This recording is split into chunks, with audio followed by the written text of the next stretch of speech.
Assalamualaikum warahmatullahi wabarakatuh. Baik, apa kabar adik-adik semua? Semoga selalu dalam keadaan sehat walafiat. Sebelum kita mulai perkuliahan pada siang hari ini, alangkah baiknya kita doa menurut kepercayaan masing-masing. Berdoa dimulai.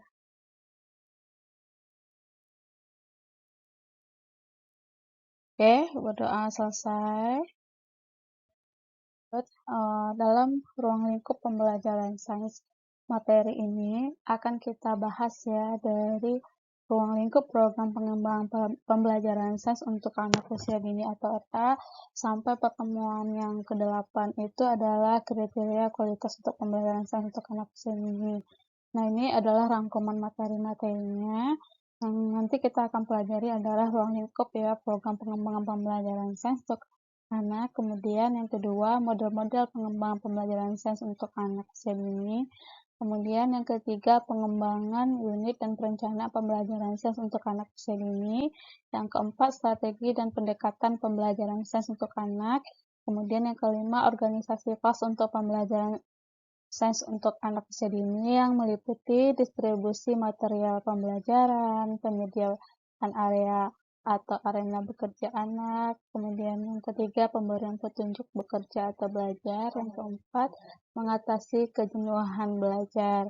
Kemudian yang keenam, penilaian dalam pembelajaran sains pada anak usia dini. Ini nanti ada juga penilaian afektifnya, seperti itu, penilaian kognitifnya, dan ini adalah bentuk penilaian dalam pembelajaran sains yang berkaitan dengan seperti cara mengobservasi atau melalui pengamatan. Kemudian caranya yaitu catatan anekdot. Catatan anekdot ini kan biasanya juga dilakukan oleh guru ya saat melihat anak lagi proses pembelajaran sains dicatat itu sesuai dengan waktunya, tanggalnya, jamnya, harinya, itu dicatat apa yang kemampuan anak yang terlihat berkembang di situ. Kemudian melalui percakapan atau interview, kalau untuk anak usia dini kan memang kita bertanyanya tidak terlalu terstruktur seperti itu wawancaranya, tetapi bisa mengajak bercakap-cakap seperti itu aja. Kemudian dalam pemberian tugas itu dalam bentuk karya tulis gitu kan, atau dalam bentuk hasil karya anak. Kemudian yang ketujuh, kriteria kualitas guru untuk pembelajaran sains untuk anak itu apa saja. Di situ kan nanti dijelaskan guru sebagai perencana, guru sebagai inisiator, guru sebagai fasilitator, guru sebagai observer, guru sebagai elaborator, guru sebagai motivator, guru sebagai antisipator, guru sebagai modal, dan guru sebagai evaluator, guru sebagai teman bereksplorasi, dan yang terakhir adalah promotor belajar sepanjang hayat. Nah, nanti akan kita jelaskan di pertemuan ke-8 nantinya, atau pertemuan ke-7 sebelum pelaksanaan UTS ya. Oke, kita lanjut lagi ke slide berikutnya. Baik, kita lanjut ya. Ini ada keterkaitan sains kita dan anak. Jadi alasannya itu kenapa ada keterkaitan ini? Karena agar kita tidak keliru dalam memahami sains berdasarkan sudut pandang anak-anak. Sebab jika terjadi kekeliruan dalam memandang dimensi sains dari kacamata anak, maka akan berimplikasi pada keliruan-keliruan dalam menentukan hakikat sains bagi anak yang akan berdampak cukup signifikan terhadap pengembangan pembelajaran sains itu sendiri kepada mereka. Nah, hal tersebut juga secara langsung maupun tidak langsung akan berdampak pula pada proses dan produknya, yaitu anak-anak itu sendiri. Karena dalam konteks pengembangan pembelajaran sains pada anak usia dini itu yang merupakan sasaran utamanya adalah mereka ya, anak-anak usia dini.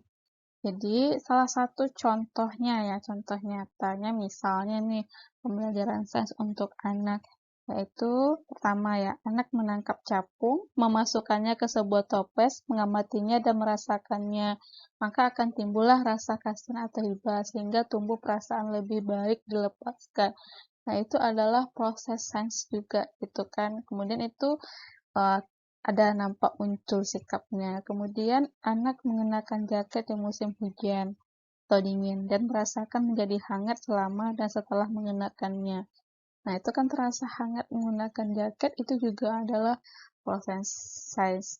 Kemudian anak melihat dan memperhatikan seekor kepiting dan seekor laba-laba. Mereka membanding-bandingkannya.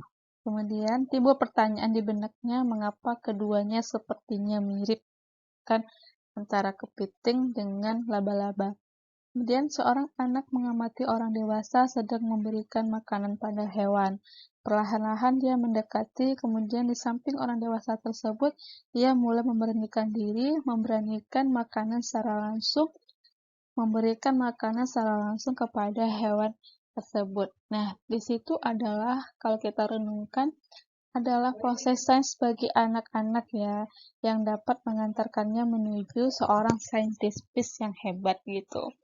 Nah, kemudian lagi kita lihat nih ya, di sini bentuk bagan ya, sains, keterkaitan sains kita dan anak. Jadi di sains itu kan kita lihat ada pengembangan pembelajarannya. Nah, muncul dari pengembangan pembelajarannya itu ada kita sebagai pendidik atau calon guru, kemudian ada anak gitu kan, ada ilustrasinya pengembangan itu, kemudian ada sains dengan kita dengan anak, kemudian atau kita dengan pengembangan pembelajaran sains gitu kan. Jadi maksudnya ilustrasi ini adalah konsep sains dulu ya, dari sudut pandangnya kita tahu dulu nih gitu kan, apa itu pandangan dari epidemiologisnya, pengetahuan umum tentang sains itu sendiri, kemudian tujuannya apa, maksudnya alat menguasai alam untuk kecintaan kepuasan, kemudian human enterprise-nya, menggali keuntungan dari alamnya, kemudian rumusan isinya, pengetahuan ilmiah atau scientific knowledge-nya, kemudian bagaimana dengan sifatnya, dinamis, terus berkembang, selalu terdapat yang baru. Kemudian kita lihat lagi ruang lingkupnya, ada natural science, life cycle science, hidup lantai hidup mikro dan makrokosmos, kemudian prosedurnya menggunakan apa, observasi kah, konseptual, dan metodenya secara kerja ilmiah ya, atau metode ilmiah. Nah, substansinya kita tahu kalau untuk konsep sains itu adalah sebagai proses ya. Apa yang dimaksud sebagai proses itu metode atau cara dan memperoleh sains itu sendiri. Ini dalam konsep sains tadi. Kemudian sebagai produk, fakta, konsep, prinsip, hukum, dan teori. Kemudian sebagai sikap jiwa saintisnya atau keilmuannya muncul di situ. Kemudian kita, guru atau pendidik sains. Nah, keterkaitannya di sini kita ini apa? Yang pertama itu adalah terkaitan programnya, kemudian peran kita gitu kan sebagai pendidik atau sebagai guru. Kalau terkaitan programnya itu contohnya seperti mengembangkan program peningkatan kemampuan proses sains pada anak, kemudian mengembangkan program yang dapat meletakkan berbagai hasil sains secara efektif dan sesuai karakteristik anak, kemudian mengembangkan program yang dapat membentuk sikap saintis pada anak. Kemudian apa perannya? Kita memahami potensi dan pengalaman sains anak, kemudian membangkitkan minat anak ya menyelidiki alam dan isinya, kemudian mengindividualisasikan atau mendekatkan sains pada anak, kemudian memfasilitasi anak menjadi saintis yang sesuai dengan harapan. Jadi itu kita sebagai pendidik atau guru dalam sains. Kemudian anak kan sasarannya adalah anak ya atau subjek sainsnya. Kemudian sebagai pribadinya si anak itu diarahkan menjadi bakal saintis sejati, menguasai sains sebagai proses, produk maupun sebagai sikap. Kemudian dapat mengatasi berbagai hambatan dan mengaktualisasikan sains dalam kehidupannya sehari-hari seperti itu. Kemudian menguasai observasi maupun konseptual sehingga menjadi human enterprise dalam bidang sains yang unggul. Nah, kemampuannya apa yang didapatkan? Mampu mengungkapkan alam raya dan isinya melalui aktivitas dirinya. Kemudian, mampu menjelaskan hasil dan cara-cara kerja atau proses, memperolehinya sesuai dengan sikap seseorang ilmuwan yang semestinya. Jadi ini adalah kaitannya ya, pemetaan antara sains kita dan anak. Nah, di tengah-tengahnya itu bagaimana kita bisa mengembangkan ya pembelajaran sains tersebut untuk anak. Nah, untuk lebih lanjut nanti ada petanya ya di bagian, slide berikutnya.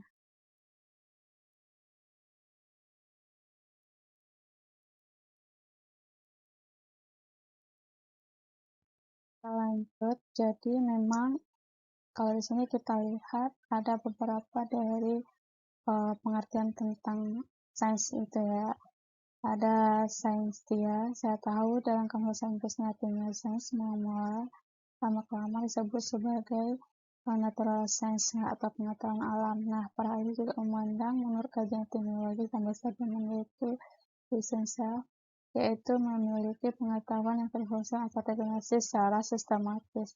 Sains adalah sistem tentang alam semesta yang diperoleh melalui pengumpulan data, observasi, dan eksperimen yang terkontrol ya.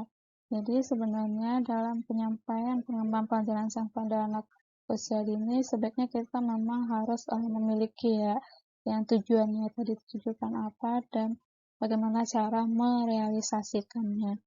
Yang pertama itu kita harus mengetahui ya pengembangan pembelajaran sains pada anak usia dini yang ditujukan agar anak-anak memiliki kemampuan memecahkan masalah yang dihadapinya melalui penggunaan metode sains sehingga anak-anak terbantu ya dan menjadi terampil dalam menyelesaikan berbagai hal yang dihadapinya. Yang kedua, melalui pengembangan pembelajaran sains ini pada anak usia dini ditujukan agar anak memiliki sikap-sikap ilmiah. Hal yang mendasar misalkannya tidak cepat-cepat dalam mengambil keputusan, dapat melihat segala sesuatu dari berbagai sudut pandang, berhati-hati terhadap informasi-informasi yang diterimanya, serta bersifat terbuka. Kemudian yang ketiga, pengembangan pembelajaran sains pada anak usia ini ditujukan agar anak-anak mendapat pengetahuan dan informasi ilmiah ya, yang lebih dipercaya dan baik. Maksudnya adalah segala informasi yang diperoleh anak berdasarkan pada standar keilmuan yang semestinya, karena informasi yang disajikan merupakan hasil temuan dan rumusan yang objektif serta sesuai kaidah-kaidah keilmuan yang menaunginya. Jadi memang sesuai dengan fakta ya dan ilmiah gitu, tidak komit hoax atau segala macamnya. Kemudian yang terakhir adalah pengembangan pembelajaran sains pada usia dini. Ini ditujukan agar anak-anak menjadi lebih berminat ya dan tertarik untuk menghayati sains yang berada dan ditemukan di lingkungan dan alam sekitarnya gitu. Nah, diharapkan keempat ini dapat ya berdampak pada anak nantinya dalam meningkatkan kecerdasan dan pemahaman anak tentang alam beserta isinya seperti itu. Jadi seperti itu pembelajaran sains dan pengembangan sains untuk anak usia dini. Nah, untuk selanjutnya bisa adik baca ya di slide-slide berikutnya. Jika ada pertanyaan silahkan ya di Google Form ya atau di Google Classroom kita. Nanti ada pertanyaan-pertanyaan masalah sains untuk anak usia dini silahkan dipertanyakan, kita buka sesi tanya jawabnya. Kemudian jangan lupa juga untuk LMS-nya ya diperhatikan, memang masih tahap proses belajar ya dalam menggunakan LMS seperti itu. Kemudian silahkan dibaca ya slide berikutnya dan dipahami. Kalau yang ragu silahkan ditanyakan. Baik, terima kasih dan selamat belajar.